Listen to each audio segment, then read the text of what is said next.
And it's a very good morning to the gelding on Australia Day. We won't get into the arguments about Australia Day gelding. We'll just call it the 26th of January. Good morning, Professor. Good morning, listeners. That's a nice way of putting it, Professor. We'll just leave it alone. We won't put our views forward, but like other people. But if you don't want to be involved in it, don't get involved in it. Exactly. So, but there's racing today, Sandown Hillside, where there are eight races. A big race day, gelding. 8 races. The first's at 1:20 p.m. The tracks are good for the rails in the true position. We love the rail in the true position. And gelding, a midweek meeting, 2 Group 3s today. 3 Group 3s, Professor. 3 Group 3s. No, sorry, I stand corrected. The Blue Diamond Prelude for fillies and the Ive Manfred Stakes. Yes. Well, there's a question for you, Professor, which only the Melbourne Racing Club could do. You have a 2-year-old fillies race worth 200,000, and you make that a Group 3, and yet you have a 2-year-old Colts and Geldings as the Blue Diamond preview, and you make that a listed race. Can you explain that one to me, Professor? I can't, gelding, because all we want is consistency, isn't there? Well, they're both over 1,000 metres. They're both for 2-year-olds. They both give you points to get into the Blue Diamond. I can't even fathom why you would have a different class of race. I'd be happy if they're both listed races, but why give the fillies so they're worth, they can get in the stud book as group placed or group winners, yet if you win the Colts and Geldings, you're only a listed. That's just so Melbourne Race Club, Professor. Now, New South Wales don't seem to be entering into the spirit of the 26th of January gelding. They're out at Warwick Farm today. Well, the NFL or the rugby chief, he keeps busting up saying how good Sydney races is compared to Melbourne. I had a look at the Warwick Farm today. It's just a normal country meeting, isn't it, Professor? They've got the Australian Day Cup, worth 160,000, which is a listed race. Every other race is a $60,000 maiden up to benchmark 72, Professor. Oh, so no group racing in New South Wales today? No group racing. One race, you throw 150 out, and the others, worth not even half of the minor races at Sandown today, Professor. Well, maybe you can take that up with the Giraffe on Sunday when Sports Fan Radio returns. Yes, well, I'll look forward to talking to Giraffe about that. He seems to stick up for all things Sydney and Peter V'landys and the way he does things, but obviously Peter doesn't rate Australia Day. Oh, well, some people don't rate Australia Day. You're getting into murky waters there. Some people don't rate Australia Day gelding. Yes, Professor, and maybe he just ignores that it is Australia Day and just thinks it's an ordinary Thursday. All right. Well, the punters want to know, especially after Saturday gelding, what our best bets are. So what are your 2 best bets for today's Sandown Hillside meeting? Before I go further, Professor, can I have a bit of liberty to say well done to you? The Professor's parlay, of course, got up, and also since we've been taking the Horse League as a place, the Professor parlay has got up both weeks, running at 100% at the moment and doubling your money each time, as Ross McDonald said with Weekland Hustle running, and when it was $2, he said, well, if you put one house on it, all of a sudden it wins and you got 2 houses. So you would have picked up 4 houses by now in the last 2 weeks, Professor. Well, there you go, Gelding. If only I'd made the large outlay, we'd be laughing. I'll tell you who's not laughing, Gelding. Who's that, Professor? David from Morty Alex not laughing. He missed last Saturday's show and was most upset that there wasn't a text message telling him what the horses were. Oh, you know, talking to David from Morty Alex over the times, he seems to miss the good weeks, but puts on, say, when there's a bad week. So I don't know whether he really. You sure he missed it? Well, the level of irritation yesterday would tend to lead me to believe that he did miss it. Or does he cry poor occasionally? Oh no, I think he genuinely missed it, Gelding. Although I did say to him, "Hey, listen, it was on YouTube, it was on Twitter, it was on Facebook, it was on the website. How many more places did you want it before you'd go and have a look to see what the bets were?" So he's got all those areas to have a look at. Plus, I think he's got your phone number direct line. Yes, Gelding. And I think he's got my direct phone number. Yes, he does. Did you get a text or a phone call from him? No, Gelding. No, he said he ran out of time. He ran out of time? Yes. All right. Very important person, is he? All right, Gelding. What are your 2 best bets for today? Well, are we going my 2, race 6 and 7, Professor? Or Yes. Yeah. Well, look, my 2 races today. The first one going pretty late in the day. Going to be watching the 2-year-old races with interest, Professor. I like them because whatever performs well here will perform well in the next couple of races, including the Blue Diamond. And very interested in the Blue Army's horses, and especially those ones with Anthony and Sam Friedman. So a lot of first starters going around, but I know you like one, Professor, in both races. But I'll go race 6 and 7. The first one, race 6, horse number 5, Star Patrol, trained by Clinton McDonald and ridden by Ben Melham. Professor, this is a horse we followed last preparation, and what we liked about it, and what I specifically liked about it, this horse had form up against one that we followed quite successfully in Passive Aggressive, and there wasn't that much between them. In June, there was it ran second to Passive Aggressive and was a bit green down the straight. So I'm liking it around the bend. Beaten a length. Then it went up to a Group 3 race, the McCafe Stakes, over 1,100, and ran third to Shooting for Gold, Professor. It's first up for this campaign. Previously first up, 3 starts for 1 win. Hasn't raced at the track, of course. The 1,000 metres is a bit of a worry. I've got a lot of respect for Dragonstone number 4, and on the lead 6, they're 1,000-metre horses that are down from New South Wales, obviously for the better prize money, Professor. But no, look, I think Star Patrol's a horse that we can follow, and hopefully at Sandown, it's a track that may suit it. So race 6, number 5. Then my next bet is race 7, number 1, Jacquino, Professor. This is the best horse racing today on exposed form at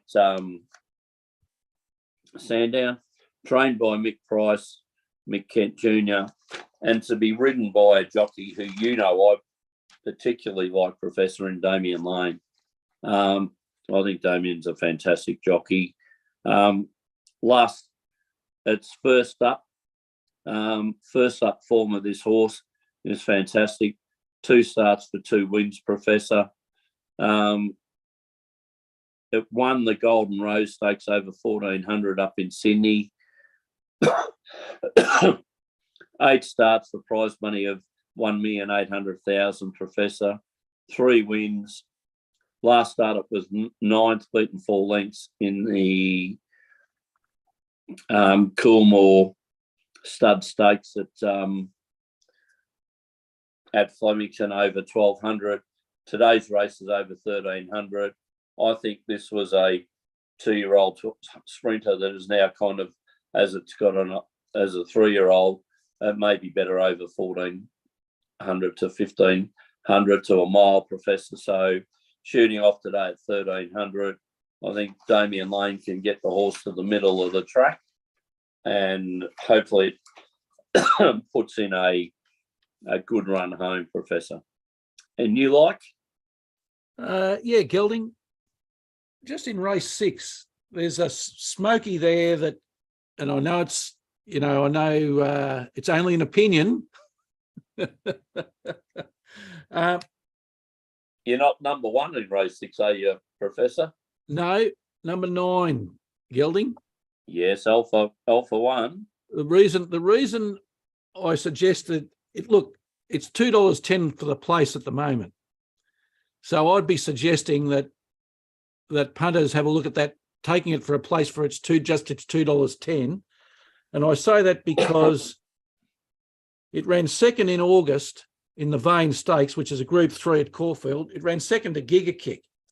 Yep. Now we know that Giga Kick just beat it.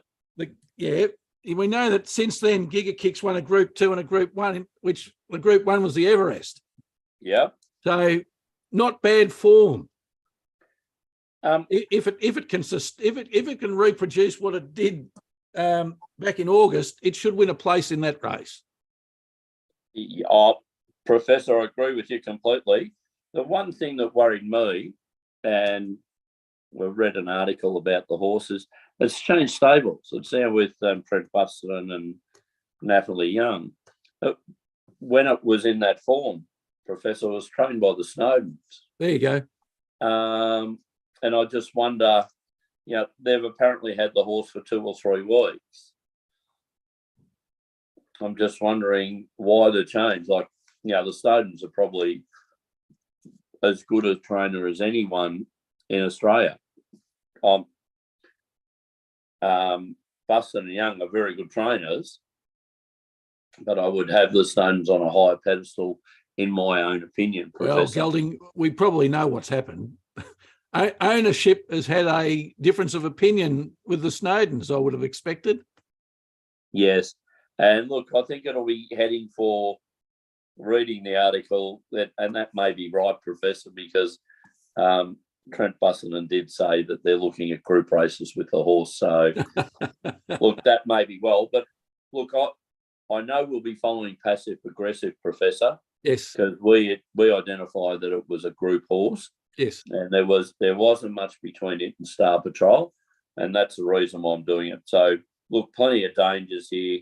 Number 4, number 6, and also number 9, and a horse we used to like, Professor, that's just recently changed hands too, was Starry Legend. Yeah. No, Gelding, I wasn't putting it up as a prospective winner. What I was saying is at $2. Oh, it can win the race, Professor. Oh yeah, but I was just saying to our viewers that at $2.10, if you just take it for the place, that represents pretty good value for a horse that was only just beaten by Giga Kick. Oh, exactly, Professor. I like it. Yeah. Got a lot of form.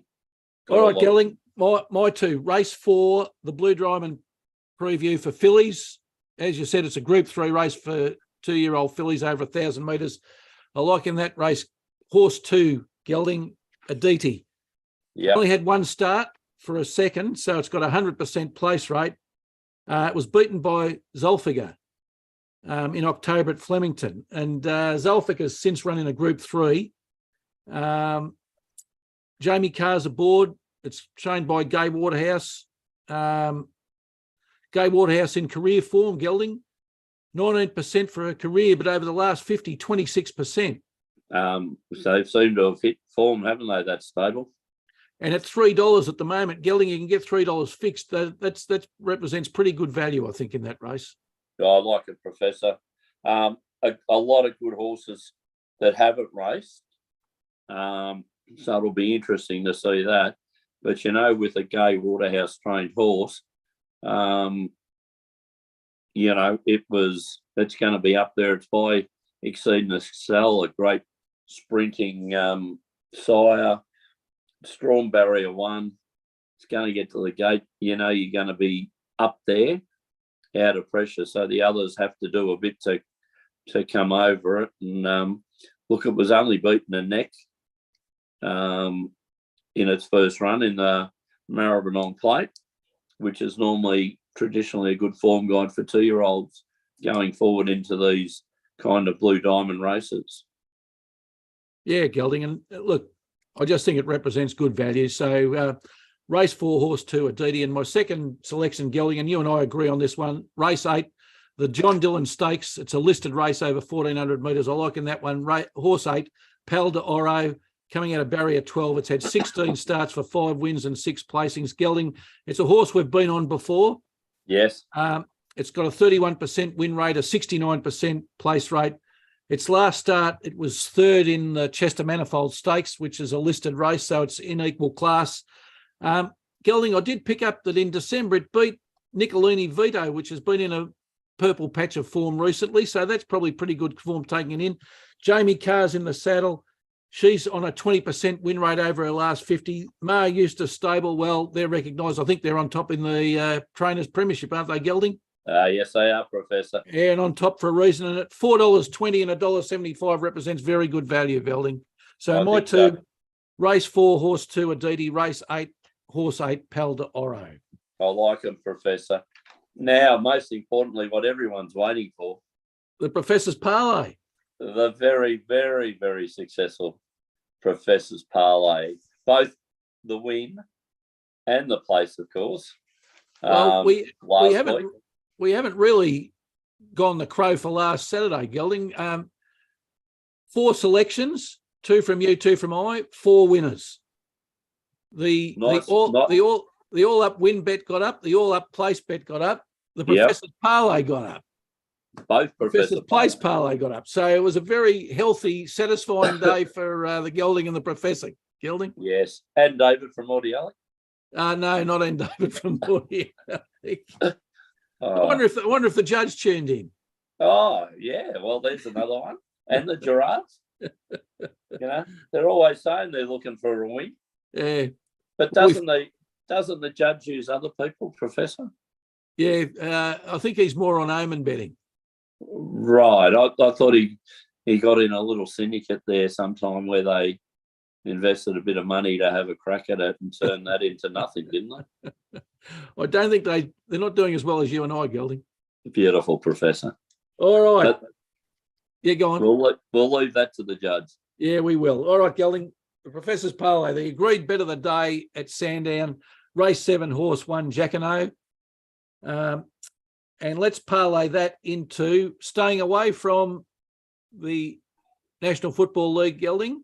Oh, you've been so good at the Professor. You've been fantastic at the NFL. Yeah, I know. I don't like the Lions though, Gelding. In one it's 2.5, and in the other it's 1.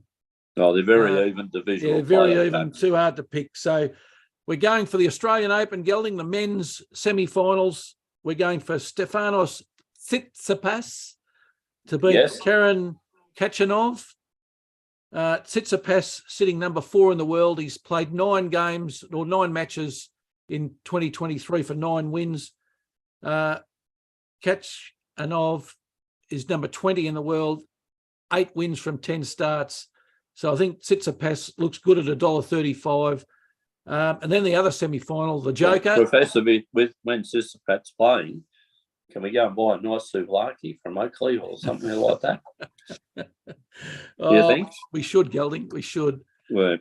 And then the Joker in the other semi-final to beat Tommy Paul. Tommy Paul, Gelding, just for punters who are viewing Gelding who might not have an idea of framing odds, in a two-horse race, Gelding, if you're $11.50, what is that telling people? He's not rated. in that particular event. I suppose, look, the form the Joker's in, Professor, it's a great bet. Can I ask you about on one leg, Gelding, only one operating hamstring. How can you be 10 to 1 when you're playing someone with a dodgy leg? Or is it a dodgy trick? Well, why don't they just say he's got a sore leg and just leave it at that? That's a heavy bandage he's carrying on the leg, Professor. The Joker's $1.04 Gelding. He's ranked number 5 in the world, but that'll change after the Australian Open. He's won 10 of 10 in 2023. Paul's won 6 of 7, but he's ranked number 35. So I think at $1.04, Djokovic, excellent return there. The win parlay Gelding is worth 5-2. Beautiful. And the place parlay 3-2. Beautiful. Better than double your money. You'll get a house and a half, Professor. You put a house on it. Yes, Gelding. Yes, you will. All right, Gelding. Well, have a great Australia Day, and hopefully our pairing can be successful again today. I think it's my turn to put the investments on. Yes, I'll put the parlays on, Professor, and you're up with all that. So hopefully we can, see a couple of green ones pop in again. It'll be very nice. I'll get them on as soon as we finish this, Gelding. And not too long to the next That's Racing, Gelding. Saturday. Yes. Back to the normal time, 10 o'clock. Back to the normal time of 10 o'clock, Gelding. So until Saturday at 10 a.m. and That's Racing, it's good luck. And good punting.